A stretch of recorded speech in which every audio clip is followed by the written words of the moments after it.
Hello friends, எல்லோரும் எப்படி இருக்கீங்க? கண்டிப்பாக எல்லோரும் ரொம்ப நல்லா இருப்பீங்கன்னு நினைக்கிறேன். நானும் ரொம்ப நல்லா இருக்கேன்.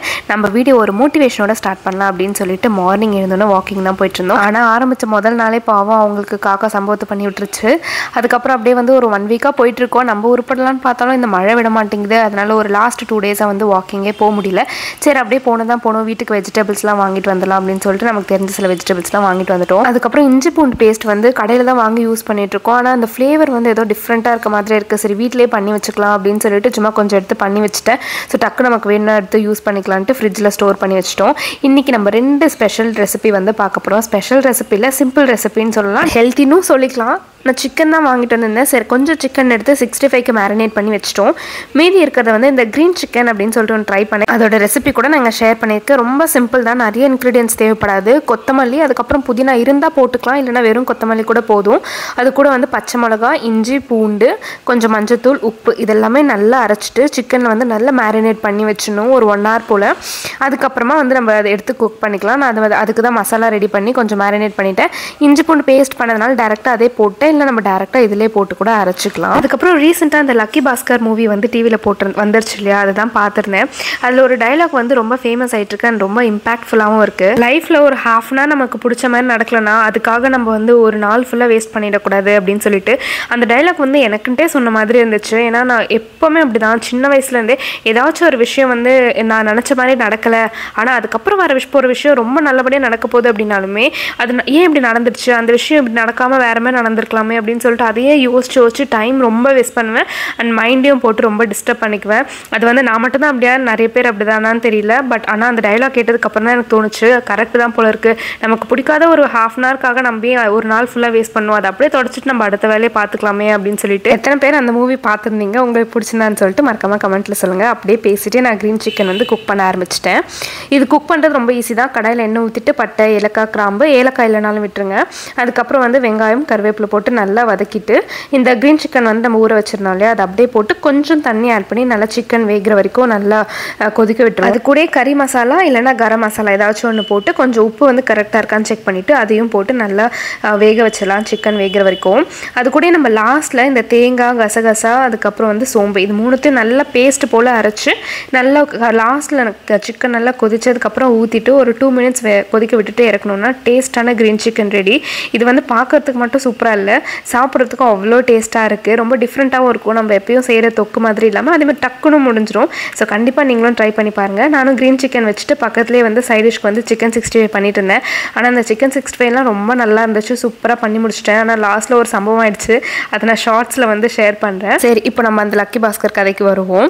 அந்த ஸ்டோரி வந்து ரொம்ப டிஃப்ரெண்ட்டாக ரொம்ப நல்லா இருந்துச்சு. ஆனால் நம்மளுக்கு வந்து மைண்ட் தோணும், ஆனால் வந்து ஏன் சிசிடிவி கேமரா இல்லையா, ஏன் ஃபோன் வந்து ட்ராக் பண்ண மாட்டாங்களா அப்படின்னு சொல்லிட்டு. நம்மள மாதிரி இந்த மூலெல்லாம் வேலை செய்யக்கூடாது அப்படின்றதுக்காக தான் அவங்க டைம் பீரியடே வந்து 90sல வச்சுட்டாங்க. ஏன்னா அப்போலாம் வந்து இந்த செல்ஃபோன்ஸ், அதுக்கப்புறம் ஜிபிஎஸ் ட்ராக் பண்ணுறது, கால் ட்ராக் பண்ணுறதுல அவ்வளோவா இருந்திருக்காது இல்லையா. பட் ஒரு மூவியாக பார்க்குறப்போ நல்லா இருந்துச்சு கான்செப்ட். ஏன்னா ப்ராக்டிக்கல் லைஃப்பில் அதெல்லாம் பாசிபிளான்னு தெரியல, அதே மாதிரி அதெல்லாமே கரெக்டாக தப்பான்றது கூட தெரியல. பட் கான்செப்ட் வைஸ் யோசிச்சோன்னா நமக்காகவும் நம்ம ஃபேமிலிக்காகவும் நம்ம என்ன வேணால் பண்ணலாம். ஏன்னா நமக்காக நம்ம ஃபேமிலிக்காக பக்கத்தில் இருக்கிறவங்க யாருமே எதுவுமே பண்ண மாட்டாங்க, வேடிக்கை தான் பார்த்துட்ருப்பாங்க. நம்ம நல்லா இருந்தாலும் சரி, கஷ்டப்பட்டாலும் வேடிக்கை தான் பார்த்துட்ருப்பாங்களே தவிர தேவையில்லாத ஒப்பீனியன்ஸ் வேணால் கொடுத்து நம்ம மைண்டை டிஸ்டர்ப் பண்ணுவாங்களே தவிர வேறு எதுவுமே பண்ண போகிறதில்ல. ஸோ நம்ம நல்லா இருக்கணும், நம்மளோட ஃபேமிலி நல்லா இருக்கணும்னா என்ன வேணால் பண்ணலாம் அப்படின்ற மாதிரி தான் அந்த கதையோட கான்செப்ட்.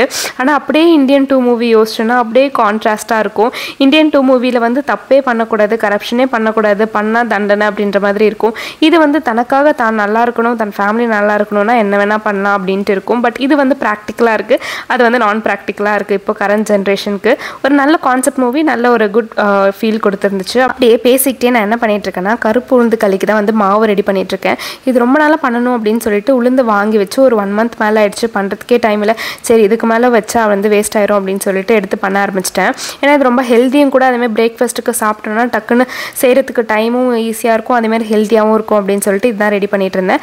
இது வந்து என்ன குவான்டிட்டி இல்லைன்னா 1:4 ரேஷியோன்னு நினைக்கிறேன். 1 கப் உளுந்து எடுத்தோன்னா 1/4 கப் வந்து பச்சரிசி வந்து எடுத்துக்கணும். ஸோ நான் வந்து 2 கப் உளுந்து எடுத்திருந்தேன். அதுக்கேற்ற மாதிரி நல்லா அரிசி போட்டு 2த்தையும் தனித்தனியாக நல்லா ரோஸ்ட் பண்ணி எடுத்துக்கணும். உளுந்து ரோஸ்ட் பண்ணுறப்பே வாசனை வந்து நல்லா கமகமன்ட்டு இருக்கும்.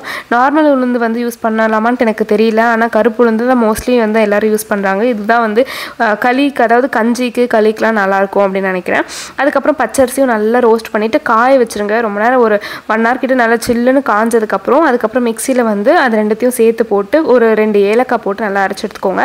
ரொம்ப நிறைய குவான்டிட்டி போடுறோம் அப்படின்னா மிக்சியில் போடுறத விட மாவு மிஷினில் கொடுக்கறது ரொம்ப நல்லது. ஏன்னா அவங்கக்கிட்ட கொடுத்துட்டோன்னா அவங்க டக்குன்ட்டு நல்லா சலிச்சு கொடுத்துருவாங்க நைஸாக. இது வந்து ரொம்ப நேரம் போட வேண்டியதாக இருந்துச்சு. அப்படியே ரொம்ப நேரம் போட்டாலுமே கொஞ்சம் வந்து நரன்னு இருந்த மாதிரி இருந்தது. லாஸ்ட்டில் அந்த சல்லடை வச்சு சலிச்சிருந்தா நல்லா நைஸாக வந்திருக்கும். அது எங்ககிட்ட இல்லாதனால நான் அப்படியே யூஸ் பண்ணேன். ஸோ கொஞ்சம் வந்து நரன்னு இருந்துச்சு. அதை மட்டும் நல்லா நைஸாக அரைச்சி எடுத்துக்கோங்க. அதுக்கப்புறம் இதை எப்படி பண்ணணும் அப்படின்னு சொல்லிட்டும் காமிச்சிருக்கேன். நான் வந்து எப்படி பண்ணேன்னு காமிச்சிருக்கேன். நிறைய வகையில் நிறைய பேர் பண்ணுறாங்க. களி மாதிரி பண்ணுறாங்க, கஞ்சி மாரி பண்ணுறாங்க. நான் வந்து கஞ்சி மாதிரி தான் ட்ரை பண்ணியிருந்தேன். அதுக்கு என்ன பண்ணணும்னா ஃபஸ்ட்டு வந்து கொஞ்சம் தண்ணியை வந்து ஊற்றி சுடு தண்ணி மாதிரி வேக வச்சுக்கலாம். அது கூட இன்னொரு கிண்ணத்தில் நம்மளுக்கு தேவையான அளவு மாவு போட்டு தண்ணி ஊற்றி நல்லா கரைச்சிக்கணும். ஏன்னா அது டக்குன்னு வந்து லம்ஸ் ஃபார்ம் ஆகிடுது. நம்ம கலக்கிறப்பையும் சரி ஸ்டவ்வில் வச்சதுக்கப்புறமும் லம்ஸ் வந்து ஃபார்ம் ஆகிடுது. அதனால் ஃபஸ்ட்டு நம்ம ஒரு கிண்ணத்தில் இந்த பவுடரை போட்டு தண்ணி போட்டு நல்லா கலந்துகிட்டே இருக்கணும். அதுக்குள்ளே நம்மளுடைய சுடு தண்ணியும் நல்லா வெந்து வந்துடும். அதுக்கப்புறம் இந்த மாவை வந்து ஊற்றிக்கணும். நம்ம எத்தனை பவுடர்ஸ் எவ்வளோ ஹோம்மேட் மசாலா பண்ணாலும் அதெல்லாம் பண்ணுறதை விட அது ஸ்டோர் பண்ணி வைக்கிறதுக்கு டப்பா தேடுறதான் பெரிய டாஸ்க்காக இருக்குது. நம்மக்கிட்ட இருக்கிற 3 டப்பாவில் எத்தனை தான் போட்டு ஸ்டோர் பண்ணி வைக்கிறது அப்படின்னு சொல்லிட்டு இதில் இருக்கிறது அதில் இருக்கிறது இதில் போட்டு ஒரு வழியாக டப்பா வந்து ரெடி பண்ணி அதை ஸ்டோர் பண்ணி வச்சுட்டேன். ஃப்ரிட்ஜில் தான் வச்சுருக்கேன். பட் ஆனால் அது வெளியே வைக்கலாமா இல்லை ஃப்ரிட்ஜில் தான் வைக்கணுமான்னு தெரியல. உங்களுக்கு தெரிஞ்சால் சொல்லுங்கள். அதுக்கப்புறம் மார்னிங் வந்து பூஜைக்கு தான் ரெடி பண்ணிட்டு இருந்தேன், பூலாம் வச்சுட்டு. அதுக்கப்புறம் நம்ம வாசலில் வந்து கோலம் போடுறது அப்படின்றது ரொம்ப நல்ல விஷயம். ஆனால் நான் வந்து ஒரு பெரிய சோம்பேறி அப்படின்றதுனால காலையில் அது கோலம் போடுறது ரொம்ப கஷ்டமான வேலையாக இருக்கா. சரி ஓகே நம்ம இந்த ஸ்டிக்கர் வாங்கி ஒட்டிட்டோம்னா ஈஸியாக வேலை முடிஞ்சிருமே அப்படின்னு சொல்லிட்டு இந்த ஸ்டிக்கர் தான் வாங்கியிருந்தேன்.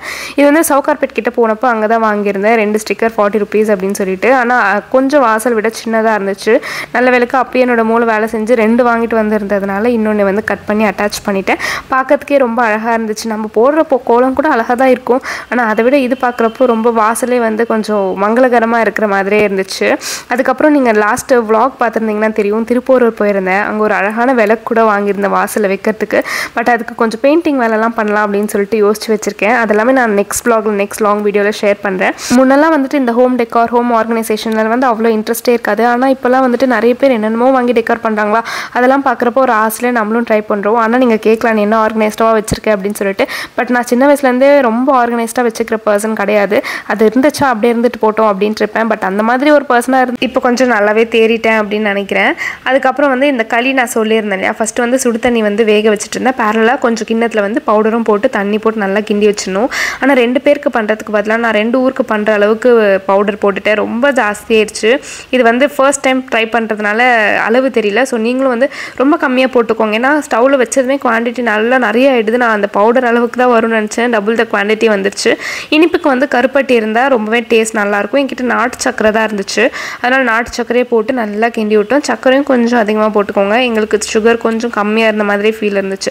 சில பேர் வந்து நல்லெண்ணெய் ஊற்றி கிண்டிகிட்டே இருப்பாங்க களி மாதிரி. ஆனால் நான் என்ன எதுவுமே யூஸ் பண்ணலைன்னா நம்ம வெயிட் லாஸ்க்கு கொஞ்சம் டயட்க்குன்னு சொல்லிட்டு தான் சாப்பிட்றோம். அதனால் ஆயிலெலாம் இல்லாமல் ட்ரை பண்ணுவோம் அப்படின்னு சொல்லிட்டு நான் டேரெக்டாக தண்ணியிலே வேக வச்சுட்டு நாட்டு சக்கரை போட்டு எடுத்துக்கிட்டோம். டேஸ்ட் ரொம்பவே நல்லா இருந்துச்சு. சாப்பிட்ணுமேன்ட்டு இல்லாமல் ரொம்ப பிடிச்சி சாப்பிட்டோம். டேஸ்ட் எங்களுக்கு பிடிச்சதுனால. அதுக்கப்புறம் குட்கலாக பூவெல்லாம் கட்டி எடுத்து வச்சுட்டு இருந்தேன். இந்த vlog உங்களுக்கு பிடிச்சிருந்தா மறக்காமல் சப்ஸ்கிரைப் பண்ணிக்கோங்க. உங்கள் ஃப்ரெண்ட்ஸ் அண்ட் ஃபேமிலிக்கும் நம்ம சேனலை ஷேர் பண்ணுங்கள்.